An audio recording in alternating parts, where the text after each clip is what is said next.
This is Suzanne Reynolds with Watercolor Sketchbook Journaling, Week 2, Session A. So this past week we have been exploring the color wheel, and we've been exploring what all our paints can do when we mix them. And so in our last lesson we did a monochromatic, we did a complementary, and let me see, complementary, and we did some analogous colors together. And today we're going to do a split complement and a triadic. And so this color wheel is a reverse from what we did. It's just flopped, so don't let it confuse you. But for the split complement, you're going to go red towards the green, and it's going to split, and so you're going to have somewhat of a blue green and a yellow green. So I'm going to have you use this kind of already yellow green. We're going to use the rose magenta and the vert, the dark green. If you don't have those, you can mix them in little puddles and have them ready to use. Then take a reference photo. You're welcome to use this if you want, or you can use an object in your house. Let's say you decide you want to paint something like this, or an apple, a butter dish, a teacup, whatever you've got. And you're going to paint that. And don't forget, you can mix these colors together to get these. Remember to go light to dark. So you're preserving your lights. You start with your lights. And then on the triadic, it forms a triangle basically. So a version of green, orange, and purple. So I'm going to have you use your violet, your kind of cad red orange, and a light green. It's not exactly, but it's close enough. And I pushed myself here to, I could have done the red barn and the green flora, but I decided to flop it. And I got some nice olive greens and some fun purples going on there, mixing the colors. Okay, so then I would like you, for your assignment this week, after you finish that, is to take your pencil and do some dark to light grayscale. They can just be approximate, but the idea is, if we were going to use a printing scale, we could have 10 values with white and black, so 8 values in between. So we're just going to do 4 or 5. This is 5. And we're going to get it as dark as we can and as light as we can, almost approaching white, and then these 3 in between. So starting here, you're going to go this way and then this way. Because we're just starting with your darkest dark. I think everyone has an ivory or some version of that. And as you can see, as I go across, this is my, let me see what we were calling that, burnt sienna.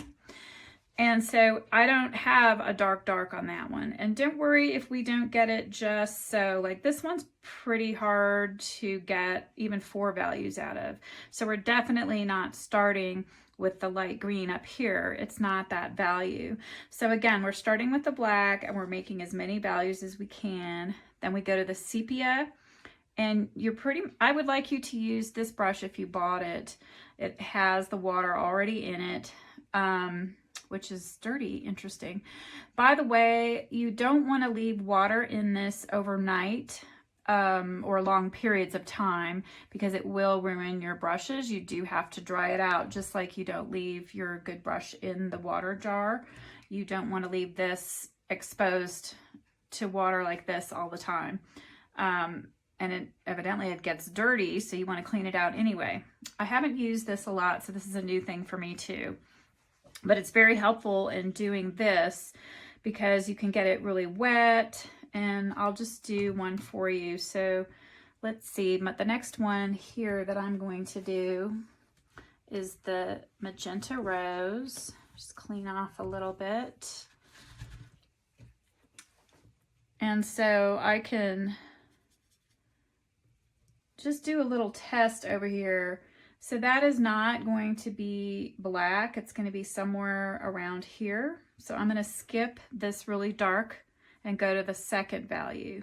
So again, these are values going from dark to light.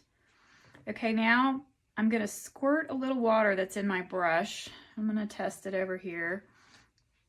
And that might be too light, so I'm going to get a little more pigment and just add it to that. And don't worry if you mess up, or it doesn't have to be an exact science. Oh, by the way, we are in New Mexico and it's really dry here. And so I had put lotion on my hands. Big mistake. So that lotion, because we sweat, perspire, it rubs off on the paper, which then has this funky effect on the watercolors. So be sure you wash your hands. And if you're going to use something like this, gloves in a bottle, really let it dry, because if it gets on the paper, you will have some issues. Okay, so these two were kind of close. So I'm going to take my other brush, my Da Vinci, and I'm going to just lift this a little bit and lighten it. And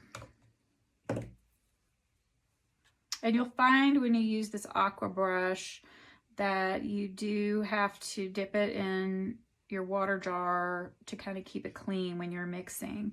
So maybe what I can try here, because I'm trying to get a little bit more difference between these two.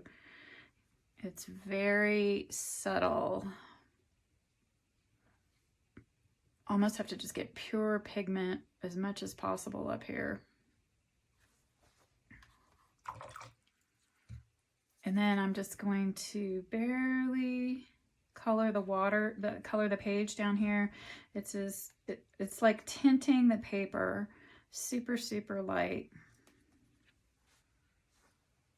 Okay. Now the next one I'm going to do for you is alizarin crimson, or your carmine.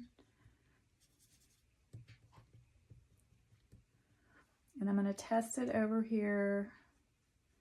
And it's about, it looks darker than the rose, but not really. This particular one, let's see. It's a very similar value. You'll see how when I was doing the phthalo blue or cyan, it's definitely darker than the French ultramarine, because I think you all have a deep ultramarine, so you may be able to start it up here. Mine is lighter, so I had to start it one down. You can see I took that off. Okay, so I'm going to add a little water by squeezing this aqua brush, and to concentrate on which red this is to get.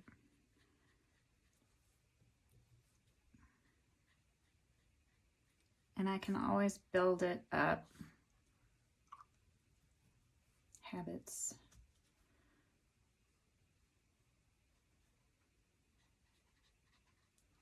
And if one of them is too dark, you just kind of wipe it to lighten it. That's very similar, but we don't have a huge range with this color because it's very transparent, which is why it's close to the same value here. It might go up a smidge, but it's certainly not, we'll see when it dries, it's certainly not that. And you can always try it over here and go, yep, see, it's lighter. Okay, and then the next one we would do is the Cad Red Light. It's kind of that red-orange.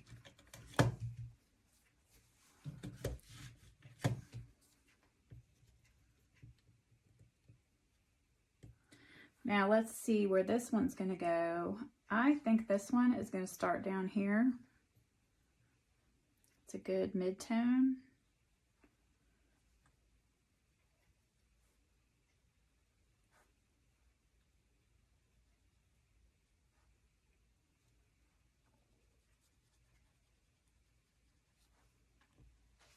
Kind of got a glare on here. Gotta see what I'm doing.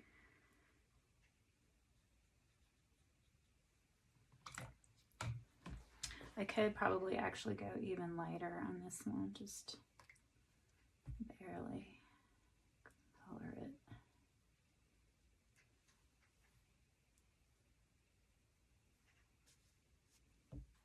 Let's see. But if you compare these two, even full-on pigment, that's still lighter. So I think we're going to leave it there. Okay. Even though I could get one more value, I could really get the 4. That's all right. We're just going to kind of leave it. In fact, what I could do if I want to keep it in my line.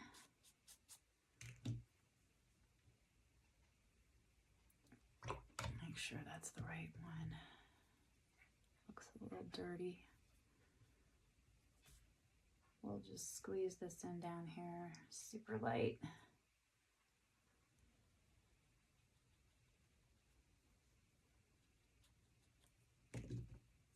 Then you almost take it off the page again. It's just a little stain. So there we've got kind of 4 values in a row. And then finally my last one. My water's pretty dirty. Whoops. You guys still with me? So the yellow is going to start much lower, somewhere down here.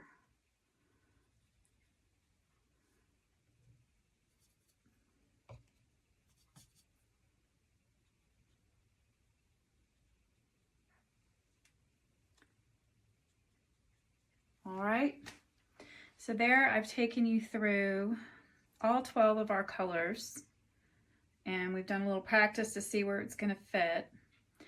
So give that a try, and I'll see you soon.